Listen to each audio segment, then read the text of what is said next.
నకరేకల్లో పొంగులేటి శ్రీనివాస్ మాట్లాడుతున్నారు. లైవ్ లో చూద్దాం. గౌరవ ఎమ్మెల్యే గారు అందరం ఆల్రెడీ ఫౌండేషన్ తీసాం. 200 పై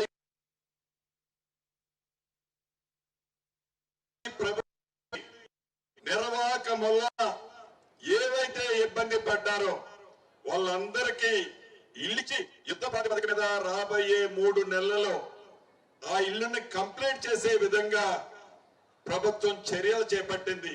ఎందుకు చెప్తున్నానంటే ఆనాటి ప్రభుత్వం మాటలు ఎలా ఉంటాయి, ఆనాటి ప్రభుత్వం చేతలు ఎలా ఉంటాయి, ఆనాటి ప్రభుత్వం యొక్క ఆలోచన విధానాలు ఎలా ఉంటాయి అనటానికి నిదర్శనమే ఆ దత్తత తీసుకున్న గ్రామం వాసాలమర్రి కానీ, తెలంగాణ రాష్ట్రంలో రైతన్నల విషయం కానీ, ఇతరత్ర అప్పటి ప్రభుత్వానికి ఈ 18 నెలల మీ దీవెనలతో వచ్చిన ఇందిరమ్మ ప్రభుత్వానికి ఎంత తేడా ఉందో ఒక్కసారి మీరు గమనించండి. ఆనాటి ప్రభుత్వం అంతా సోకులు, మాది ధనిక తెలంగాణ రాష్ట్రం, మాయమాటలు చెప్పటం, ఎక్కడికి పోయినా వరాలు ఇయటం, చివరికి అక్కడి దాకా ఎందుకు మనకున్న పెద్ద టెంపుల్లో రాములవారి టెంపుల్, భద్రాచలం టెంపుల్ నా జిల్లాలో ఉంటుంది. అది ఆడికి రాములవారి సాక్షిగా 10 సంవత్సరాల్లో ఒక్కసారి వచ్చిండు కళ్యాణానికి ముఖ్యమంత్రి. ఆ ఒక్కసారి వచ్చి ఏమి వాగ్దానం చేసిందంటే ఈ టెంపుల్ అభివృద్ధికి 100 కోట్లు ఇస్తానన్నాడు. 100 పైసలు కూడా ఇలా 100 పైసలు కూడా ఇలా నిజం. అటువంటి స్వభావం ఉన్న ప్రభుత్వం, అటువంటి ధరల ఆలోచనలు ఉన్న ప్రభుత్వం అది. దాన్ని మనం గౌరవ ముఖ్యమంత్రి రేవంత్ రెడ్డి గారి ఆశీస్సులతో ఆ రాములవారికి వారు మొక్కిన మొక్కులన్నీ వారు తీర్చకపోయినా తెలంగాణ ప్రజలందరూ సుభిక్షంగా ఉండాలని ఈ ప్రభుత్వం దేవుళ్ళ దగ్గర ఎవరు తప్పు చేసినా తప్పేనని వాటన్నిటినీ సుమారు ఇప్పటికే నాకు తెలిసి 85-90 కోట్లు ఖర్చు పెట్టాం. ఇంకా 100-120 కోట్లు ఖర్చు అవుతుంది. ఎంత ఖర్చు అయినా ఆ రాములోడు గురిని పూర్తిగా మన ప్రభుత్వంలో మంచి చేసే విధంగా ఈనాడు చేపట్టడం జరిగింది. ఇవన్నీ ఎందుకు చెప్తున్నానంటే ముఖ్యమంత్రి హోదాలో లేకుంటే ఆనాడి మంత్రుల హోదాలో ఒక మాట ఇస్తే, ఒక వాగ్దానం చేస్తే చేసిన మాట పేదోడికి ఎంత ఉపయోగకరంగా ఉంది, పేదోడికి నిజంగా మనం చెప్పే మంచి కార్యక్రమం అవుతుందా కాదా అనేది మనకి స్పష్టంగా అర్థమవుతుంది. ఈ సందర్భంగా మీకు ఒకటి గుర్తు చేసుకోవాల్సిన అవసరం ఉంది. ఆనాడు ఎమ్మెల్సీగా పక్కనే ఉన్న కొత్త సుఖేందర్ రెడ్డి గారు ఉండేవాళ్ళు. నాకు పార్లమెంటు టికెట్ ఇలా నేను గాల్లో తిరుగుతుండేవాడిని. నెలకో 2 నెలలకో ఎక్కడో దగ్గర కలుసుకుంటే ఆ రోజే తన సుఖేందర్ రెడ్డి గారు చెప్తుండేవాడు, వీళ్ళ ఆలోచన తీరు, వీళ్ళ పనితనం, వీళ్ళు ప్రజలను మోసగిస్తున్న సిస్టమ్, పనిష్మెంట్ అనుభవించక తప్పదు. తప్పు చేసిన వాడు ఎవడైనా పనిష్మెంట్ అనుభవించక తప్పదు అని అనుభవజ్ఞులు సుఖేందర్ రెడ్డి గారు అన్నట్లే 2023 డిసెంబర్ ఎన్నికల్లో పనిష్మెంట్ అనుభవిస్తున్నారు.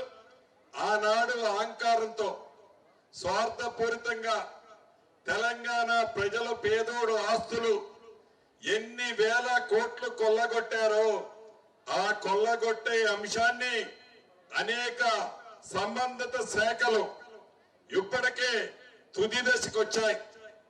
వారు చేసిన అరాచకం, వారు దోచుకున్న దోపిడీ, వారు ప్రజలను మభ్యపెట్టి మోసగించింది, వారు బినామీలు ఇతరత్ర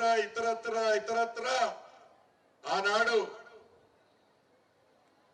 ఏదో వెనక సామెత చెప్పినట్టు వరుసగా లెక్కేసుకుంటా రావటం జరుగుతుంది. అది కూడా తుది దశకు వచ్చాయి. వాటికి అసలు ప్లస్ మిత్తితో తప్పు చేసిన వాళ్ళు శిక్ష అనుభవించాల్సి ఉంటది. దానికి ఉలిక్కి పడి ఏదో సత్యాగ్రహం చేసినట్లు, ఏదో దేశ స్వాతంత్రం కోసం పోరాటం చేస్తే వాళ్ళేదో కమిషన్లు పిలిచాయనో, దానికోసం ఒక ర్యాలీలు పెట్టి షో ఆఫ్ చేయాల్సిన అవసరం లేదు. ఎంక్వైరీ చేయాల్సిన కాదు. మీరు చేసిన తప్పులు తప్పకుండా సామాన్య ప్రజలు నోటితో చెప్పలేదు, ఓటు రూపంలో చెప్పారు. రేపు అన్ని రిపోర్ట్లు ఏ రిపోర్ట్లు వస్తాయో కూడా మీ అందరికీ తెలుసునని ఈ వేదిక ద్వారా వారందరికీ తెలియజేస్తూ, చివరగా ఒక్కటే, ఇది మీ ప్రభుత్వం, మీ దీవెనలతో వచ్చిన ప్రభుత్వం.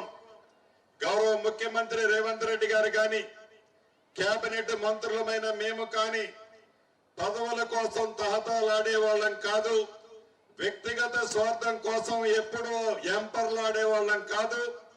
పేదవాడికి మంచి జరిగే విషయంలో, పేదవాడికి లబ్ధి జరిగే విషయంలో, పేదవాడి భుజము తట్టే విషయంలో ఎన్ని కుళ్ళు కుతంత్రాలు పన్నినా, ఎన్ని జిత్తుల మార నక్క వేషాలు చేసినా తెలంగాణ ప్రజల పక్షాన, పేదవాడి పక్షాన ఏ దీవెనలైతే తెలంగాణ ప్రజలు ఇచ్చారో ఆ దీవెనల సాక్షిగా తెలంగాణ ప్రజలకి అండగా ఈ ప్రభుత్వం ఉంటుందని తెలుపుతూ, మీ దీవెనలు రాబోయే రోజుల్లో ఎప్పుడు ఏది వచ్చినా ఇందిరమ్మ ప్రభుత్వం గతంలో మీరు ఎలా దీవించారో అదే పద్ధతిలో దీవించాలని మిమ్మల్ని అందరినీ అభ్యర్థిస్తూ, మిత్రులు స్థానిక శాసనసభ్యులు నా తమ్ముడు వీరేశం గారు 2 ఎంఆర్ఓ ఆఫీసులు అడిగారు.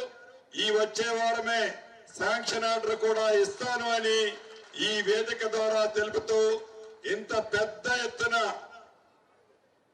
3 ఆఫీసులట, ఇంత పెద్ద ఎత్తున నా కుటుంబ సభ్యులంతా, ఇల్లు వచ్చిన వాళ్ళు వచ్చారు, ఇల్లు రాని వాళ్ళు వచ్చారు.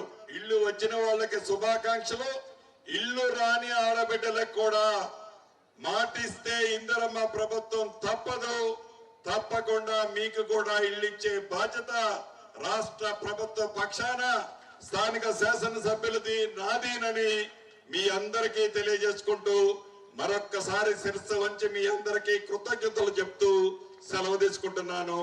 జై తెలంగాణ. Thank you.